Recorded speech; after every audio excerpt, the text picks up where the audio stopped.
నిన్న రాహుల్ గాంధీ గారి యొక్క బర్త్డేనట. ఆ బర్త్డే రోజు పని పాట అన్ని వదులుకొని మన ముఖ్యమంత్రి రేవంత్ రెడ్డి గారు ఆడికి వెళ్ళిన వ్యవహారం మనకు అవుపడింది. అయితే ఒక కార్యకర్తకి ఇవ్వాల్సిన విలువను కూడా ముఖ్యమంత్రి రేవంత్ రెడ్డి గారికి ఇవ్వలేదు. నిజానికి తెలంగాణ సమాజం మీరు ఇది కొంచెం వినాలా, అర్థం చేసుకోవాలి.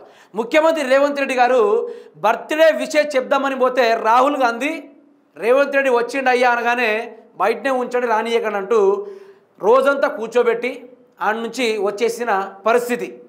అయినా కూడా రాహుల్ గాంధీతో ముఖాముఖ పరిచయం లేదు, బర్త్డే సెలబ్రేషన్ లేదు, విషయం చెప్పే ఆలోచన కూడా లేదు. ఒక్కసారిగా ముచ్చట చూసుకుంటే ఢిల్లీలో మీడియాతో మాట్లాడుతున్న మంత్రి ఉత్తమ్ చిత్రంలో సీఎం రేవంత్ రెడ్డి.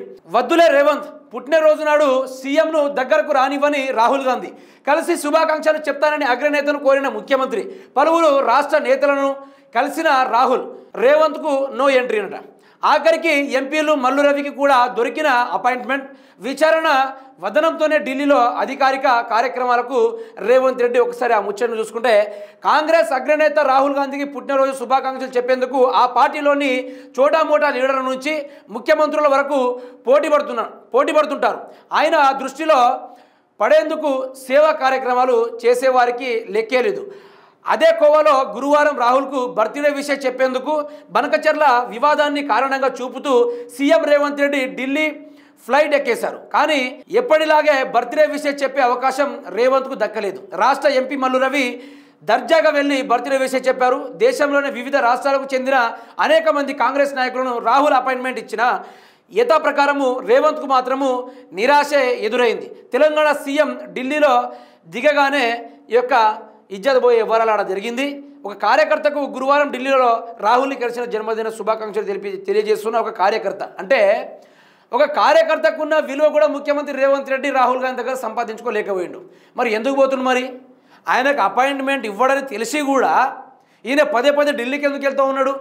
రాహుల్ గాంధీ ఏదో అన్నాడుగా మొన్న, అన్నీ నరేంద్ర మోడీ దగ్గర నేర్చుకున్న జాబు మాత్రము రాహుల్ గాంధీ దగ్గర చేస్తున్న, మిగతా చంద్రబాబు నాయుడు దగ్గర చేస్తున్నా అనుకుంటా మొన్న మాట్లాడాడు కదా, అది ఆయనకి అన్న కాలినట్టుంది. ఈయన వల్ల ఆయనకే చెడు పేరు వచ్చేటట్టుంది దేశం మొత్తంలో.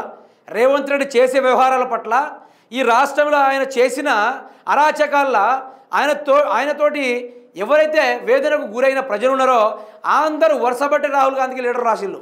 వరుసబట్టే వందలల్లా, వేలల్లా, లక్షలల్లా ఆయనకు ట్యాగులు చేసుకుంటూ వీడియోలు తీసుడు. రాహుల్ గాంధీకి నువ్వు చెప్పిన మరో ముద్దపప్పు తెలంగాణ రాష్ట్రంలో ఏర్పడిండు, నీ వల్ల నువ్వు భరోసా ఇచ్చిపోతే నిజంగానే మాకు అభివృద్ధి జరుగుతుందని ఈ ఓటుకు నోటు దొంగైన ఈ యొక్క రేవంత్ రెడ్డి పట్టుకొచ్చి ముఖ్యమంత్రిని చేస్తే మా పట్ల అన్యాయాన్ని, మా పట్ల ఘోరాన్ని, మా పట్ల అవినీతిని, మా పట్ల దురుసుతనంగా ప్రవర్తిస్తున్న ఇటువంటి ముఖ్యమంత్రిని మాకెక్కడ తయారు చేసి వెళ్ళిపోయినాం అనుకుంటూ వాళ్ళు ఆవేదన చెందిన వ్యవహారం.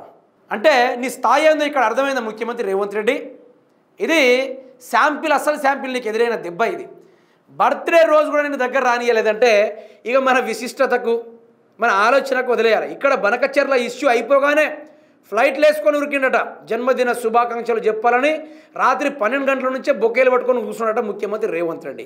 అగ్రనేతలు అందరూ రాష్ట్రంలో మల్లు రవి కూడా అక్కడికి వెళ్ళి ఆరాంసే పోయి హ్యాపీ బర్త్డే రాహుల్ గాంధీ అని చెప్పగానే ఇట్లా బయట మనోడు వచ్చిండు. మరి రేవంత్ రెడ్డి వచ్చిండు, రాష్ట్ర సీఎం వచ్చిండు, ఒకసారి దగ్గర రానియండి సార్ అంటే లేదు అతన్ని బయటనే ఉంచండి, అతను చెప్పిన ఒకటే చెప్పకున్న ఒకటే, విలువలేని మనిషిని యాడ్ నుంచిన ఒకటే అన్నట్టుగా చెప్పిన తీరు మనకి ఇక్కడ అవపడతా ఉంది.